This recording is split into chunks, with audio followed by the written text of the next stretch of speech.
एक नहायत ही अहम खबर है जिसको आपके साथ शेयर करेंगे। एयर ब्लू जहाज क्रैश के मुतासरीन को 15 साल बाद जो है वो इंसाफ मिल गया है। क्या ये फैसला आया है, इसकी क्या डिटेल्स हैं, इस हवाले से जो है वो हम बात करते हैं। हमारे साथ मौजूद हैं सुप्रीम कोर्ट के सीनियर वकील उमर फारूक आदम। अस्सलाम वालेकुम उमर, बहुत शुक्रिया ज्वाइन करने के लिए। Thank you very much. Assalamu alaikum and thank you very much for having me. जी उमर, प्लीज हमें बताएगा क्या डिटेल्स हैं। ये क्रैश जो है वो जाहिर है सबको याद है, कोई भूला नहीं है। 15 साल पहले जो है ये हादसा हुआ था, नहायत ही अफसोसनाक हादसा। आप बताइएगा क्या केस था ये पूरा और क्या इसकी तफसीलात हैं। बिल्कुल, will do. Actually, this is 28 July 2010.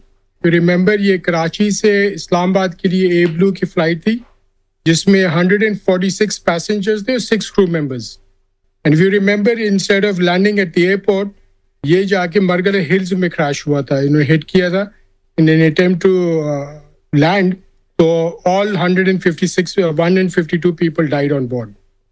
तो इस क्रैश के बाद एक हमने रिट पिटिशन फैमिली मेंबर्स की तरफ से किया था पेशावर हाई कोर्ट में, and for an independent inquiry.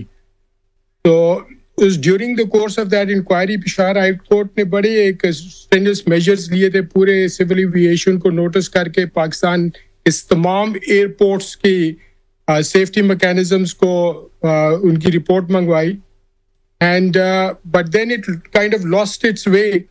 और एयरलाइन के जो ये विक्टिम्स की फैमिलीज थे उनसे उन्होंने मुतालबे किए कि ओके जी, एयरलाइन ने आपकी जो कॉम्पनसेशन है ये कोई 50 लाख दे दी है तो आप ये इसको ड्रॉप कर दें, केसेस को ड्रॉप कर दें।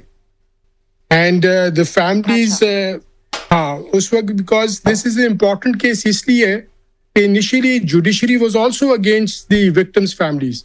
उन्होंने बड़ा प्रेशराइज किया even to the high court के जो उस वक्त के चीफ जस्टिस थे पेशावर हाई कोर्ट के, and he in open court said कि जी आपका ये केस तो दियत ज्यादा से ज्यादा मिलेगा आपको, तो आप ये 50 लाख दे रहे हैं, ये आप लें और ये केसेस खत्म करें आप।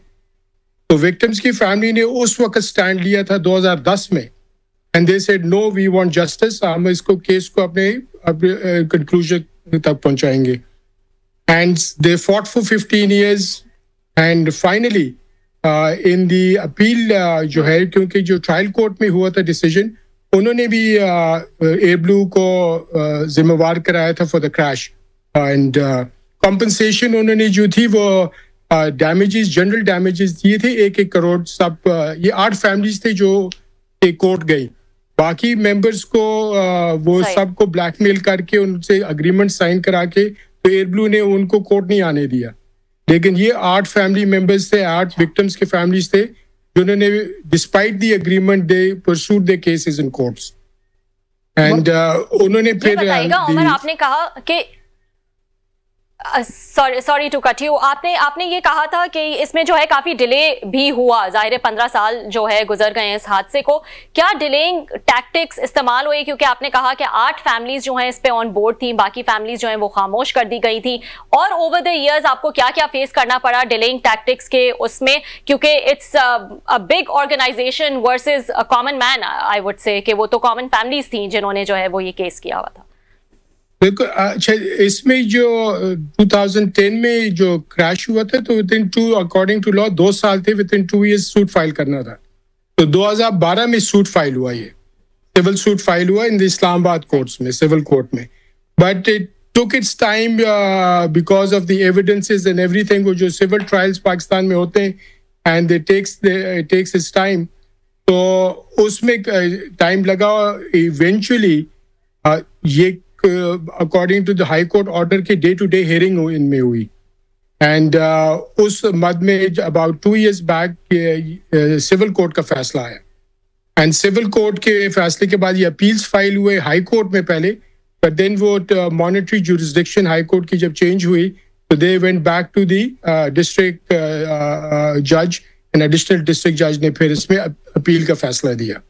And please remember one thing, इसमें जो डिले है not because of Air Blue तो एक probably is not the real party.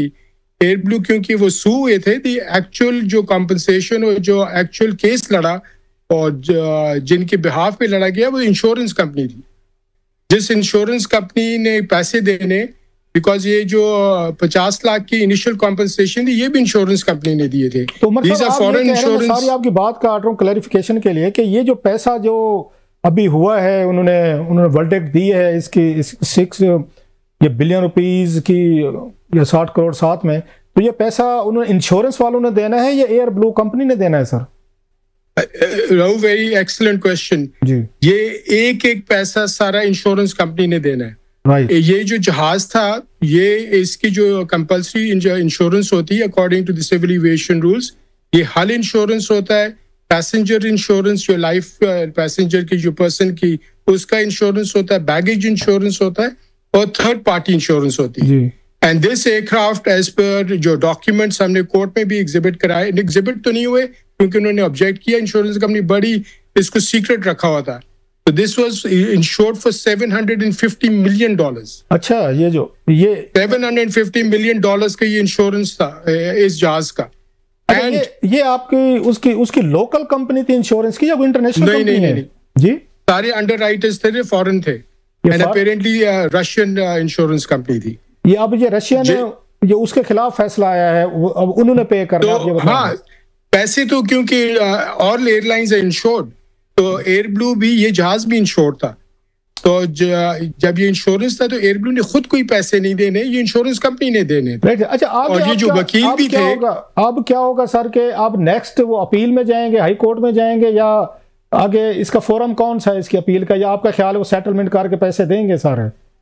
इन्होंने बिफोर भी ट्राई किया था सेटलमेंट का, जो कि फैमिली मेंबर्स ने रिजेक्ट किया था before the announcement of judgement जी, और उस वक्त भी किया था। प्रोबेबली दे अप्रोच इट, पूरी दुनिया में यही होता है, ये सेटल करते हैं और दे सेटल द अकाउंट्स।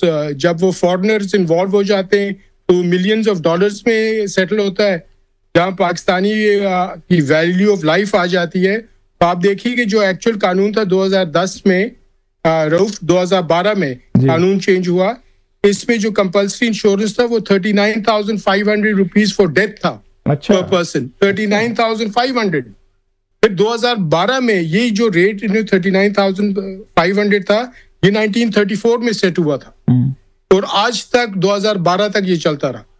2012 में इन्होंने कानून देखा जी, ओहो ये तो 39,500 इज रिडिकुलस, तो उन्होंने 5 मिलियन ईच कर दिया था और वो भी इंश्योरेंस कंपनी ने देने थे। अच्छा, इसका फर्दर क्या होगा? बहुत बड़ी एक मेरा ख्याल, इससे पहले मुझे नहीं याद आ रही कि इस तरह के कंपनसेशन जो है कभी नहीं हुआ जी, एब्सोल्युटली नहीं। इससे पहले जो आपका क्रेडिट है, ये आपका क्रेडिट है, you are one of the brilliant वकील है, मैं ये जानता भी हूँ, आपके बहुत सारे सक्सेस स्टोरीज हैं आपके केसेस की, सुप्रीम कोर्ट में हूँ, हाई कोर्ट्स में या लोकल डिस्ट्रिक्ट कोर्ट्स में, witness to many things.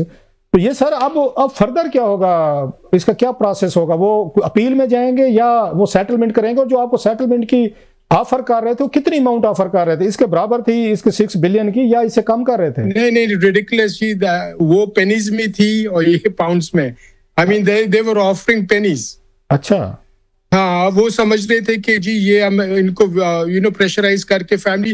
Remember one thing, one of the family members जिनका गौर रहमान साहब है, आई टेल यू, वो रेडी लगाते हैं सब्जी मंडी में कराची में। अच्छा, ठीक है ना, उनका बेटा आ रहा था, young boy of 22 years old, वो आ रहा था, उस ट्रैवल कर रहा था एंड उस हादसे में उसकी, वो खुद सब्जी मंडी में रेडी लगाता था और सुबह के टाइम पे डेली वेजर था। राइट, सो उनको प्रेशराइज, उनकी भी बड़ी हिम्मत है कि वो उनके वालिद साहब खड़े हुए और 15 साल लड़ते रहे इस इंश्योरेंस कंपनी। मतलब उन्होंने सेटलमेंट कबूल नहीं की, अपने उसके बेटे नहीं कबूल की, नहीं कबूल की और बड़ी बात एब्सोल्युटली नहीं। और एंड इनके पास एक अपॉर्चुनिटी है, ये तो अपील का डिसीजन है, तो they got a right to second appeal, तो वो हाई कोर्ट में एक सेकंड अपील कर सकते हैं। और लेकिन but we will also file for execution and all that. I think insurance company को भी रियलाइज करना चाहिए कि जी 15 साल इन्होंने काफी विक्टिमाइज किया फैमिली मेंबर्स को, काफी इन्होंने वो किया। It's about time to settle. दुनिया में उसमें खासे पैसेंजर थे, मोर देन मतलब अच्छी खासी बड़ी तादाद में 146 पैसेंजर्स थे। उसमें सिर्फ 8 फैमिलीज कैसे खड़ी हो गई? बाकी ने आप बता रहे थे कि अपनी सेटलमेंट उनको 50-50 लाख मिले, तो इन्होंने अपने लॉयर्स के थ्रू एक अग्रीमेंट साइन कराया, रिलीज अग्रीमेंट उनको कहा, जो कोर्ट में ये डर के मारे प्रोड्यूस नहीं कर सके। हमने इनको सुप्रीम कोर्ट में भी कहा कि जी वो रिलीज एग्रीमेंट, उसमें उन्होंने लिखा कि जी हम आपको 5 मिलियन उस वक्त देंगे जब आप हमें, और सारी कंपनी जो 150 कंपनियों के नाम लिखे थे कि किसी पे आप दावा नहीं करेंगे, no matter under what circumstances in any jurisdiction of the world. तो किसी पे आप, तो एक रिलीज एग्रीमेंट सब पे साइन किया, उनको बुली किया, और उस 2 साल की पीरियड में जब लिमिटेशन पीरियड था उसमें उनको निगोशिएट ही कराते रहे, और जब वो 2 साल का पीरियड खत्म हो गया, सूट नहीं फाइल हो सकता था, तो उन्होंने वो साइन करा दिए और फिर उनको 5 मिलियन दे के उनको चुप करा दिया। But these are the 8 families जिन्होंने कहा कि जी we will not accept the money, और and even will still go to court.